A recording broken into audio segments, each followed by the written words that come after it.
C'est un plaisir de vous retrouver et bienvenue à ce journal.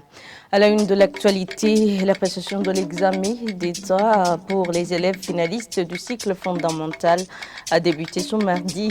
Dans ce journal, nous ferons le point sur la situation qui prévalait le matin de ce mardi au lycée Notre-Dame-le-Héros et au lycée Skepers de Nyakabiga.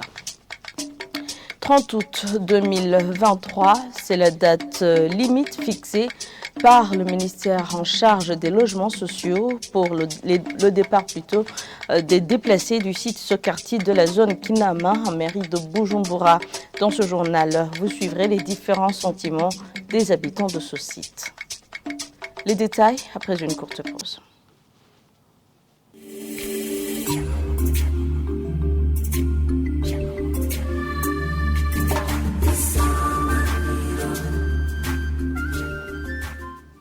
Encore une fois, bienvenue. Nous débutons ce journal avec la page éducation. Début de la passation de l'examen d'État dans certaines écoles de la mairie de Bujumbura. Ce mardi, au lycée Notre-Dame-le-Héros, un des centres de passation, le responsable a indiqué que le nombre des candidats attendus était de 278 venus de 6 établissements. Au lycée Skepers de Nyakabiga, un léger retard dû à la vérification des noms a été enregistré. Le point avec Jean-Marie Mayong.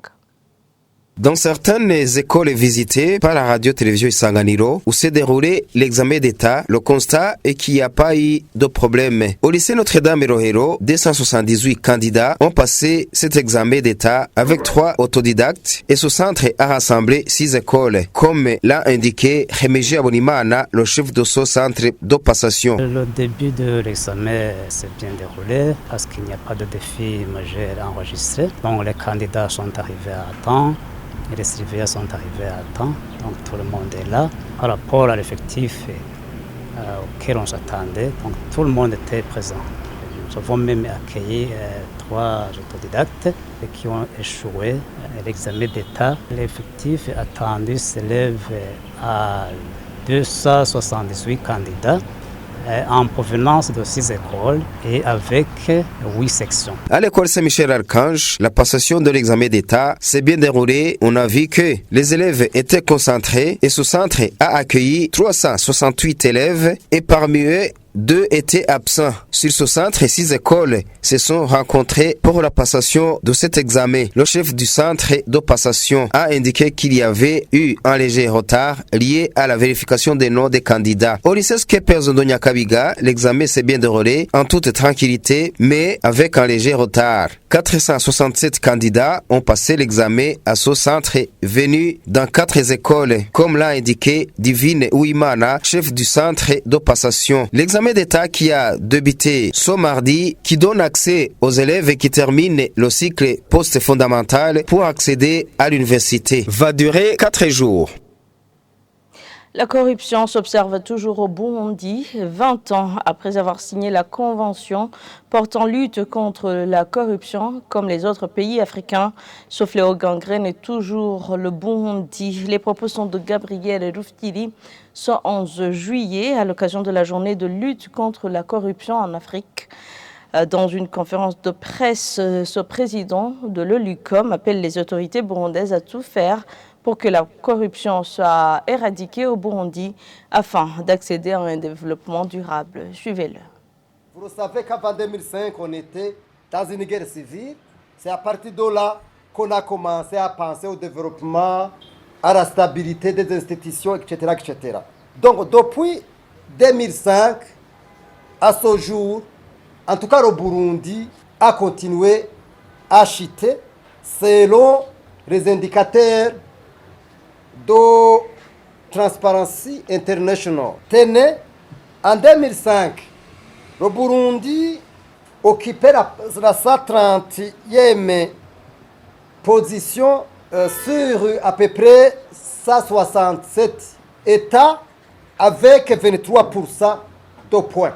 En 2022, donc l'année passée, le Burundi occupe 171 pays sur 180 à peu près avec 17% de points. Donc vous voyez qu'on a chuté sensiblement en matière de lutte contre la corruption. Cette convention africaine est une convention importante. Ici, je vais évoquer certaines infractions que la convention évoque. J'évoque l'enrichissement illicite, mais aussi le branchement des produits de corruption. Nous demandons aux mandataires publics de respecter le principe des incompatibilités. Parce que des mandataires publics qui s'adonnent au commerce provoquent des dangers dans le pays. Nous demandons aussi au pouvoir public d'engager des réformes profondes de l'administration burundaise, de la justice, mais aussi d'engager des hauts cadres de l'État compétents, pleins d'intégrité et de la culture d'Ubuntu. Nous demandons à ce que le domaine des marchés publics soit aussi réformé, parce qu'il y a un grand problème de monopole. En vue de garantir la lutte contre la corruption. Je vous le disais dans les titres, les déplacés du site Sokarti, 6 en zone Kinama de la mairie de Bujumbura, disent qu'ils n'ont pas encore commencé les préparatifs concernant leur déménagement. Ceux qui se sont entretenus avec la télévision Isanganiro notent notamment leur incapacité à se construire une maison dans une période de 12 mois. Le ministère en charge des logements sociaux a fixé au 30 août 2023 la date limite de leur départ de ce site. Un reportage signé Jean de Dieu Irakoze.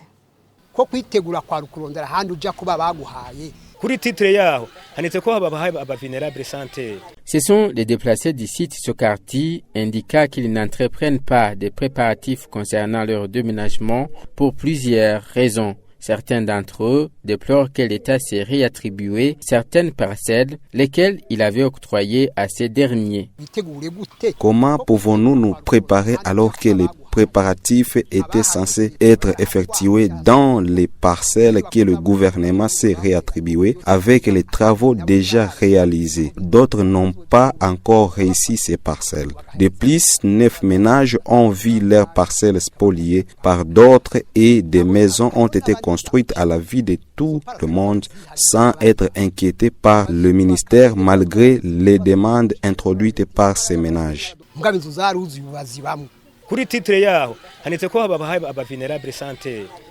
Les titres d'attribution stipulent que ces parcelles ont été octroyées aux vulnérables sans terre. Alors, si on ne nous donne que ces délais de 12 mois sans se soucier ni des lots ni des serpettes pour couper les arbres dans ces parcelles, n'est-ce pas de la ruse? Ces habitants demandent d'attendre la mise en application de la mesure concernant leur déménagement. Pour explication, ils indiquent qu'ils avaient adressé leur doléance au chef de l'État burundais et qu'ils attendent une issue. Que le gouvernement et plus spécialement les chefs de l'État à qui nous avons soumis nos doléances prennent en main cette question. J'avais de l'espoir car ils nous avaient rassuré d'attendre une issue. Ils nous avaient demandé de suspendre les appels téléphoniques et correspondances. On attendait donc cette réponse. Nous ne savons pas si c'est celle-là communiquée par ces ministres. Que le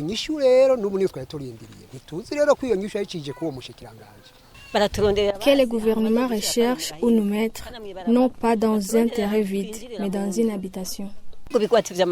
Cette situation prévaut au moment où le ministère en charge des logements sociaux a récemment exigé ses déplacés à travers un communiqué rendu public le 7 juillet 2023 à déménager au plus tard le 30 août de l'année en cours.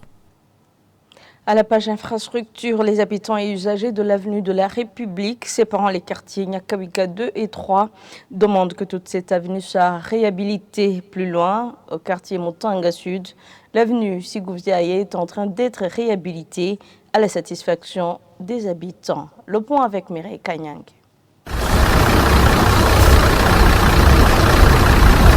Nous sommes à l'avenue de la République. Cette avenue est pleine de nids de poules. À partir de l'avenue de l'Université, des travaux de réhabilitation ont débuté mais n'ont pas continué. Seul le tronçon situé entre les 12, 13 et 14e avenues a été réhabilité. Les usagers de cette route font savoir que les véhicules tombent en panne et demandent que cette avenue soit refaite dans sa totalité.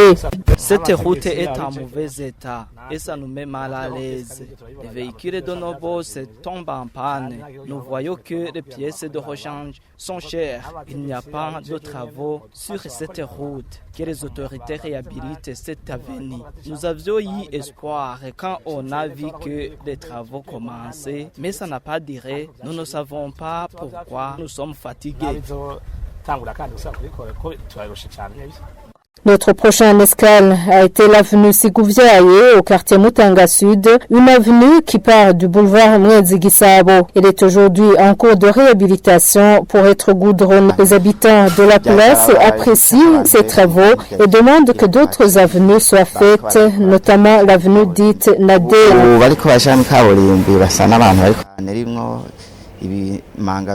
Pour ces endroits non encore refaits, ingénieur Sylvestre Nsanzerugeze, directeur général de l'agence routière du Burundi ARB, promet de réagir dans nos éditions ultérieures. Plus de 400 coopératives des jeunes composées par plus de 8400 membres ont bénéficié des crédits offerts par la Banque d'investissement pour les jeunes BIJ pendant l'année 2022-2023. Cela a été dit ce mardi par le ministre ayant la jeunesse dans ses attributions lors de la présentation des réalisations de ce ministère pour la période allant de juillet 2022 au 30 juin 2023.